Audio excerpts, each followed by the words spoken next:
জঙ্গিপুরে জয়ের ধারা অব্যাহত রাখল রাজ্যের শাসক দল। এই কেন্দ্র থেকে জয়লাভ করলেন তৃণমূল কংগ্রেস প্রার্থী খলিলুর রহমান।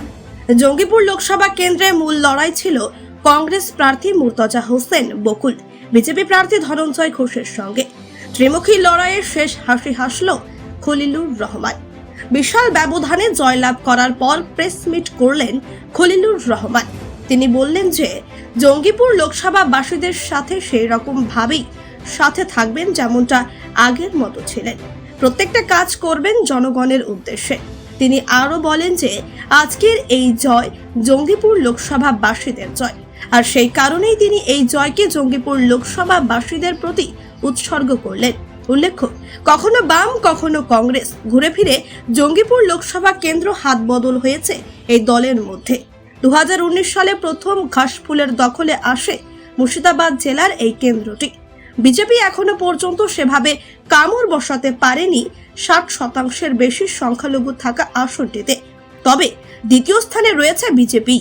24-এর নির্বাচনেও আসনটি ধরে রাখতে পারল তৃণমূল।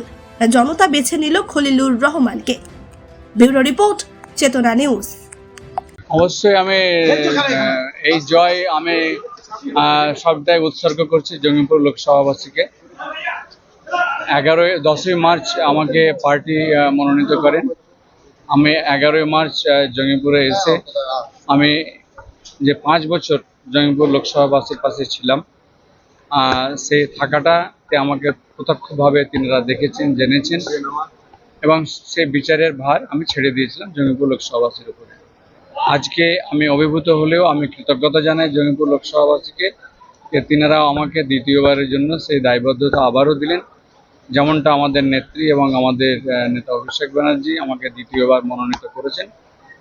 আগামীতে আমি সততা এবং নিষ্ঠার সঙ্গে জঙ্গিপুর লোকসভাবাসীর পাশে থাকব, আপদে বিপদে মানুষের কাজ করব, এবং জঙ্গিপুর যে আমাদের কনস্টিটিউয়েন্সি, তার যে লোকসভা, তার যে উন্নয়নের কাজ যেগুলো মানুষের প্রয়োজন রয়েছে সেগুলোতে আমি বিশেষভাবে নজর দিয়ে কাজ করার চেষ্টা করব। বলছি, মুর্শিদাবাদ যে 3টে আসন, সেই 3টে আসনে দেখা যায় তৃণমূলই এগিয়ে আছে, 1 নম্বরে তৃণমূলই আছে। কি বলবেন সেটা?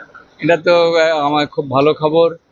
যদিও আমি যেখানে ছিলাম প্রথম দিকে টিভি চলছিল, পরে টিভি বন্ধ করে দিয়েছি, যার জন্য পুরো খবরটা আমরা পাচ্ছি না, সঙ্গে মোবাইলও নেই।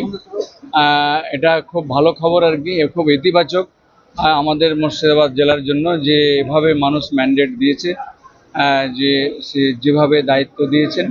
নিশ্চিতভাবে আমাদের নেত্রী আবারও সেই জায়গাতে আসবেন যে এলাকার উন্নয়নকে আরও বিস্তারিতভাবে করবেন, এবং সংগঠনের ব্যাপারে যে কিছু বিষয় রয়েছে সেটা নিশ্চয়ই আমাদের পার্টি দেখবেন। তিনি সেকেন্ড পজিশনে চলে গেছেন, কটন এগিয়ে আছে, এটা কিভাবে দেখছেন? দেখুন, রাজনৈতিক এই জায়গাগুলো পরিবর্তনশীল। আমি মনে করি এটা পরিবর্তনশীল, কাজে মানুষ যেটা চাইবেন সেটাই হবে বা সেটাই হচ্ছে।